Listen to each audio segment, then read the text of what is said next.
Foot ওভারব্রিজে পা রাখলেই চোখে পড়ে এমন সারি সারি দোকান। কেউ বসেছেন মোজা গেঞ্জি নিয়ে, কেউ আবার বিক্রি করছেন টুপি, শার্ট, ব্রাশ। কয়েকজন বসেছেন মোবাইল ফোনের নানা সামগ্রী নিয়ে।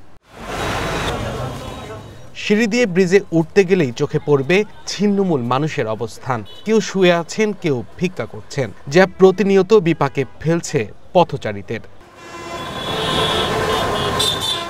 এই চিত্র ঢাকা আরিচা মহাসড়কের মানিকগঞ্জ বাস স্ট্যান্ড এলাকার 2 ফুট ওভার ব্রিজের, যেটি এখন হকার আর ভিক্ষুকদের দখলে। ব্রিজে ভিক্ষুক, তারপরে যে হকার রাজে ব্যবসা বাণিজ্য করে, এদের কারণে রাস্তায় এই আমাদের চলাচলে অসুবিধা হয়। কারণ হলো এপার থেকে ওপার যাওয়ার জন্য ফুট ওভার ব্রিজটাই আমাদের একমাত্র রাস্তা আর কি। আসা যাওয়ার সমস্যা হয়, যে মানুষ সংঘর্ষ লাগালাগি এরকম হয় না।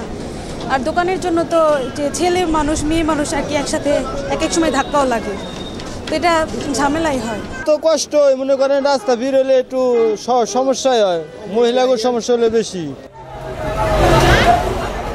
পথচারীদের অভিযোগ, তাদের ভোগান্তি দেখার কেউ নেই। হকার আর ভিক্ষুকদের ভিড়ে ওভারব্রিজে হাঁটার জায়গা সংকীর্ণ। ফুট ওভার ব্রিজ ব্যবহার করতে গিয়ে প্রতিদিনই তারা নানা রকমের ভোগান্তির সম্মুখীন হচ্ছেন।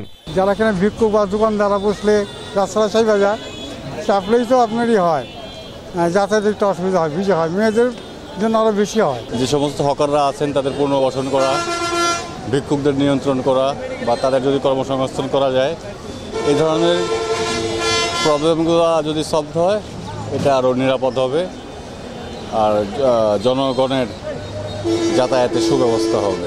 তবে হকারদের দাবি, পেটের দায়ে তারা ব্রিজের উপর বসেছেন। তাদের জন্য নির্দিষ্ট কোনো এলাকা বরাদ্দ করা হলেই তারা সরে যাবেন ওভারব্রিজ থেকে।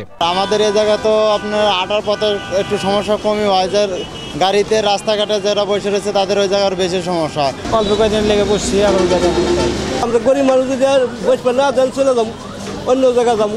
সাইডে যদি সরকার একটু জায়গা বের করে দিত তাহলে আমাদের জন্য ভালো হতো, তাহলে আমরা এখানে দাঁড়াইতাম না, কারণ আমরাও চাই না যে যানজট তৈরি হোক।